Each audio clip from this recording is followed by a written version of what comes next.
பழைய சோறு உப்புமா. மழை காலத்தில் வந்து நம்ம தண்ணி சாதமும் சாப்பிட முடியாது. அதனால் உப்புமா மாதிரி பண்ணி இந்த வெங்காயம் தக்காளி இந்த தக்காளிலாம் போடக்கூடாது, வெங்காயம் பட்டை மிளகாய் இதெல்லாம் போட்டு உப்புமா மாதிரி செஞ்சு சாப்பிட்லாம். இப்போ செய்ய போகிறேன் வாங்க. இந்த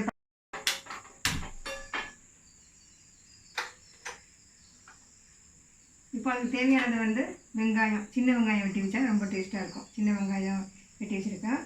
அது வந்து இஞ்சி போட்டால் ரொம்ப அருமையாக இருக்கும் அந்த பழைய சாதத்துக்கு. இஞ்சி, கருவேப்பிலை, அப்புறம் கடுகு உளுத்தம் பருப்பு தாளிக்கிறதுக்கு, அப்புறம் பட்டை மிளகாய், காஞ்ச மிளகாய், 2 கடலைப்பருப்பு, இவ்வளோதான் தேவை.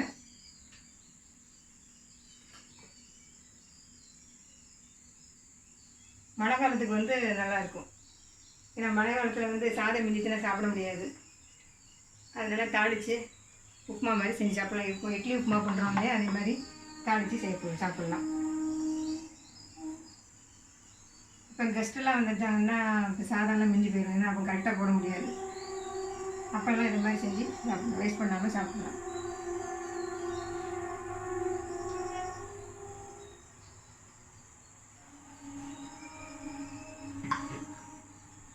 இப்போ இந்த சாதத்தெல்லாம் தண்ணியில் போட்டிருக்க சாதம் இது. சாதத்தெல்லாம் புழிஞ்சிக்கிடுவோம், தண்ணியோட போடக்கூடாது. இந்த நீத்தண்ணியிலேருந்து சாதத்தை புழிஞ்சி வச்சுக்கலாம்.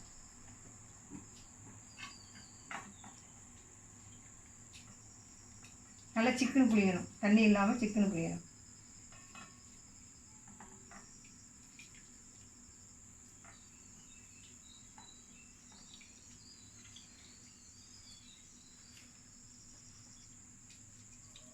பழைய சாதத்துக்கு அவ்வளோ, அந்த காலத்துலலாம் பழைய சாதம் தான்.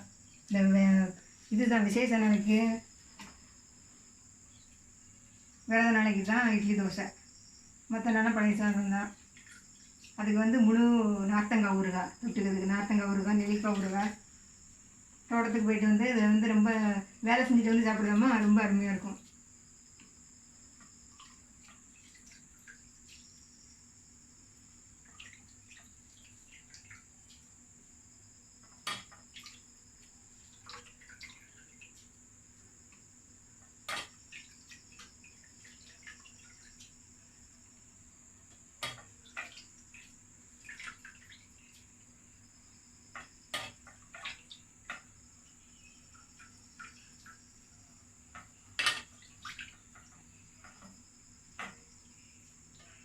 இந்த நீத்தண்ணியில் கூட அப்போ சாதம் வந்து வடிப்பாங்க, அது ரொம்ப மணமாக இருக்கும். வடித்தா அதில் வந்து கொஞ்சம் தண்ணி ஊற்றி சாதத்தில் போடும்போது குக்கர் சாதத்தை விட அது நல்லாயிருக்கும்.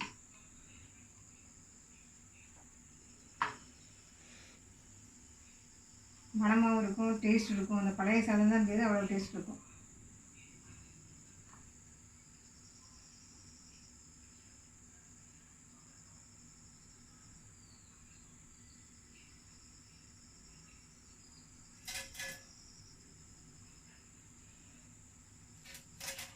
கடுகு உளுந்தம் பருப்பு,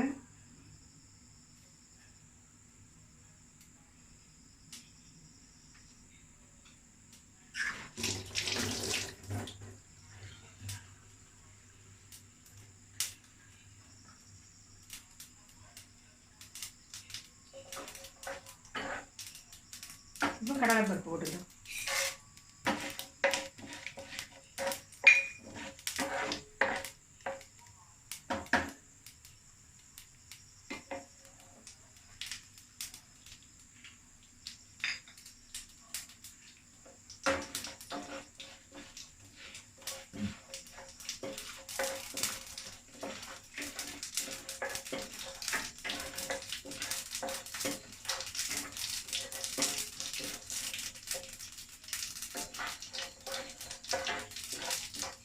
மிளகாய்த்தூள்,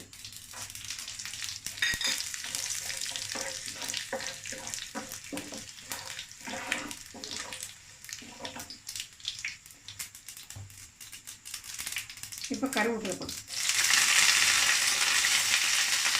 கருவேப்பிலை, இஞ்சி,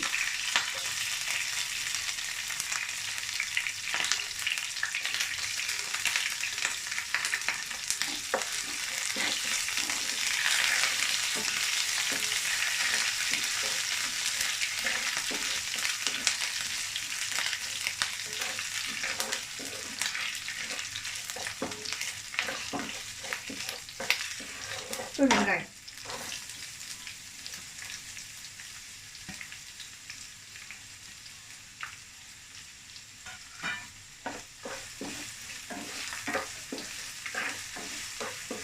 மழை காலத்தில் வந்து பசங்களுக்கு வந்து சளி பிடிச்சதுனால இப்படி தாளித்து கொடுக்கலாம்.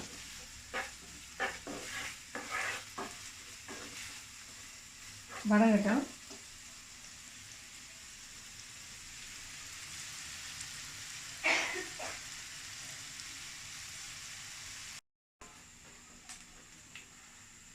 இந்த அளவுக்கு வதக்கினா போதும், ரொம்பவும் கறிய வேண்டாம். இப்போ சாதத்தை கொட்டிக்கலாம்.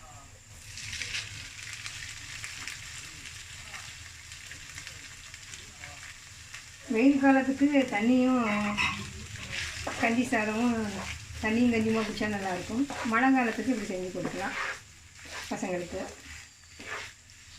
இப்போ உப்பு தேவையான உப்பு போட்டுக்கிடுவோம்.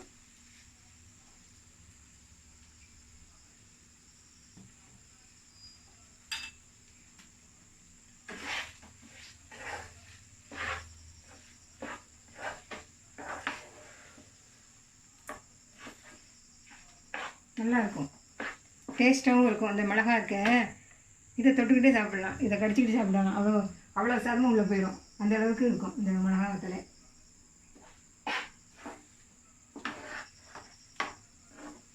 அப்புறம் நல்லா மல்லி துவையல் அரைச்சி, கருவேப்பிலை, மல்லி இதெல்லாம் வச்சு, பூண்டு இதெல்லாம் வச்சு, புளி இதெல்லாம் வச்சு அரைச்சி இதுக்கு வச்சு இந்த கரண்டி வந்து பெருசாக இருக்க.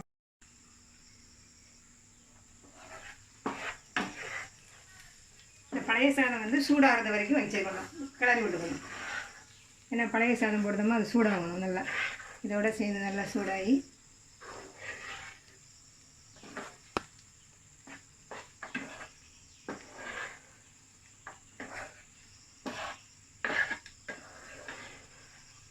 இப்போ ரெடி ஆயிடுச்சு. பழைய சூடு உப்புமா வந்து ரெடி ஆயிடுச்சு. நீங்களும் செஞ்சு பாருங்கள், எப்படி இருக்குன்னு டேஸ்ட் பண்ணி பாருங்கள்.